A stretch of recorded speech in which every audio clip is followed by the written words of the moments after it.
Hey, it's Sam from Sugar Spun Run, and today we are making white chocolate macadamia nut cookies. This is actually an old recipe from the blog, but it is a delicious cookie recipe and I thought it deserved a new video. It is pretty much, it's not one of my gourmet cookies, but it really has a lot of gourmet flavors. So we're going to go ahead and get started by browning some butter. So you'll need 1 cup or 226 grams of unsalted butter, and we're going to head over to the stovetop. You will need a medium-sized pan. We're going to go ahead and start browning this. This adds so much incredible flavor into the cookie dough. I think you're really going to love it. I think it's what really sets these cookies apart from any of their counterparts.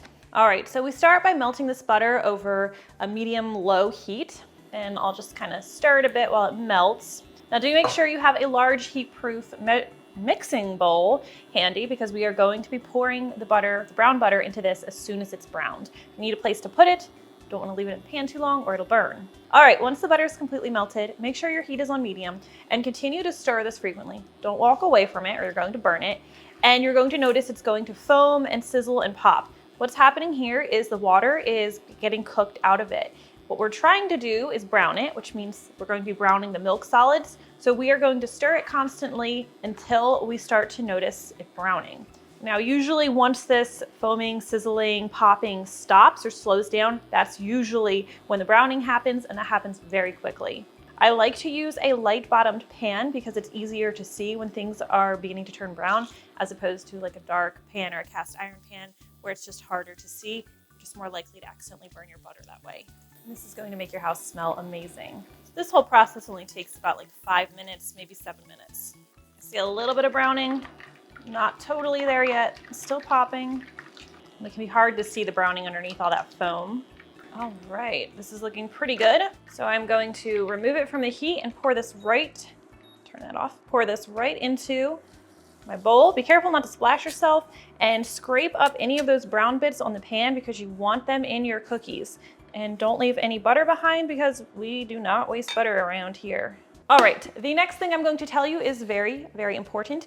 You are going to want this butter to cool completely before you proceed with the recipe. It should not be re-solidified, but it should not be warm to the touch. So pick up your bowl, feel the bottom of it. It should feel completely cool to the touch, not even a little bit warm.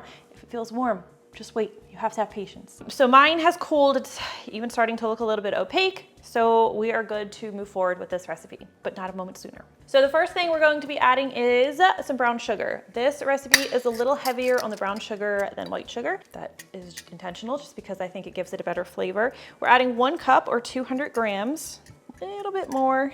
And then we'll be adding 2/3 cup or 135 grams of granulated sugar.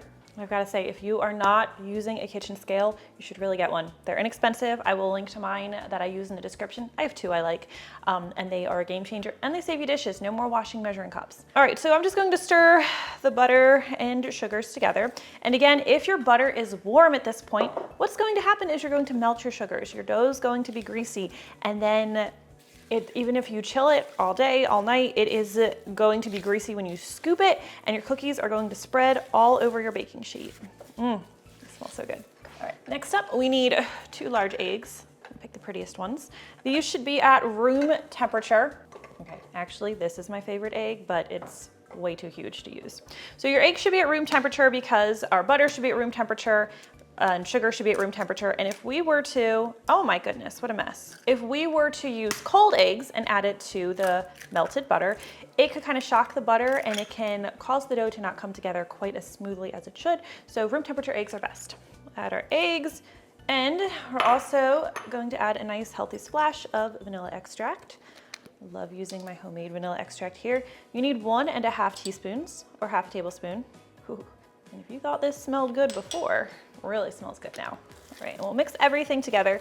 One thing that's really nice about this recipe is that you do not need an electric or a stand mixer for it. Because we're working with melted butter, it's really, really easy to stir everything together by hand.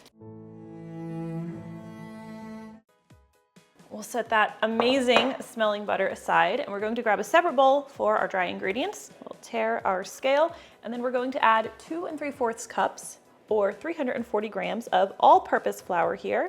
Now I also like to use a little bit of cornstarch with this recipe. We're going to be adding a tablespoon.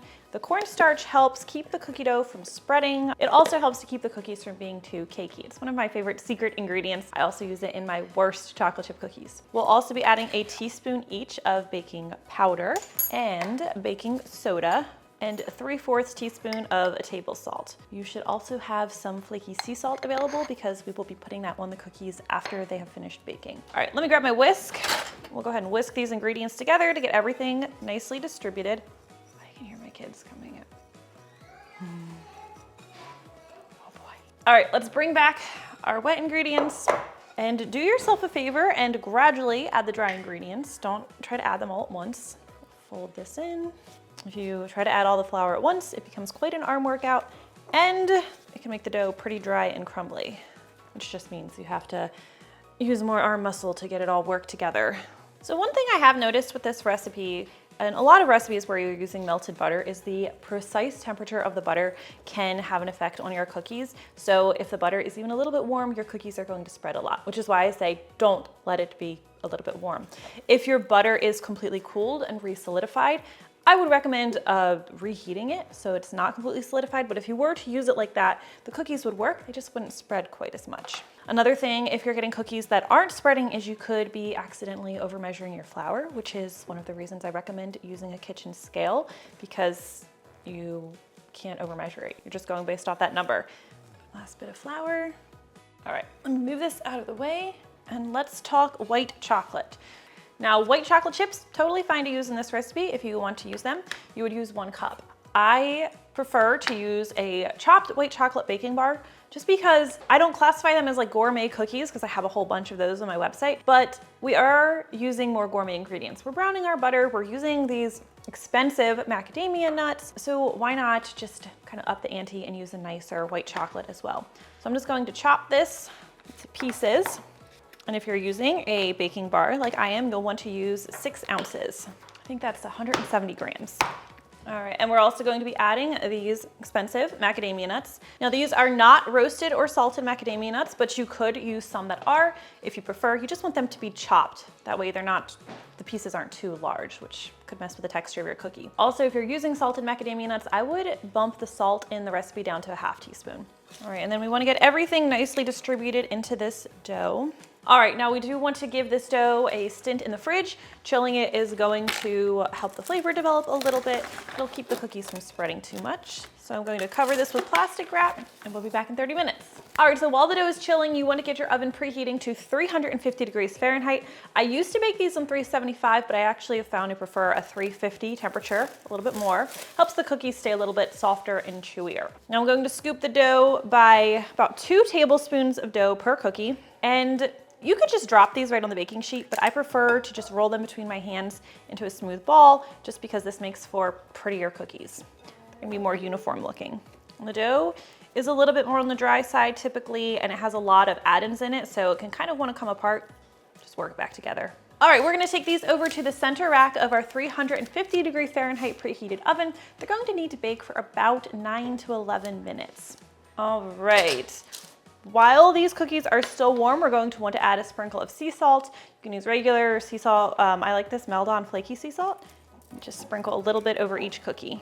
So I do like to let these cookies cool completely on the baking sheet, and the reason for that is that when we pull them out of the oven, ideally they're still slightly underdone. The edges may be very light golden brown or beginning to turn a very, very light golden brown. The centers are still a little underdone. We let them cool completely on the hot baking sheet. That finishes cooking them all the way through, and that keeps these cookies nice and soft and chewy, you know, even the next day or days later. Once they're cooled, you can go ahead and enjoy. That is how you make these white chocolate macadamia cookies. Shared them years ago. They have been a favorite for a long time. If you try them, let me know what you think. I always love hearing from you. Thank you for watching, and I will see you next time. Pick the fattest one. See, look at the bottom. Very, very light golden brown. That's perfect. That's how you know you cooked them perfectly. That is a good cookie. Hey, it's Sam from, forgot where it was from. Sam Mixer's a girl, obviously. Why are you calling Nikki a pineapple? Okay, bye.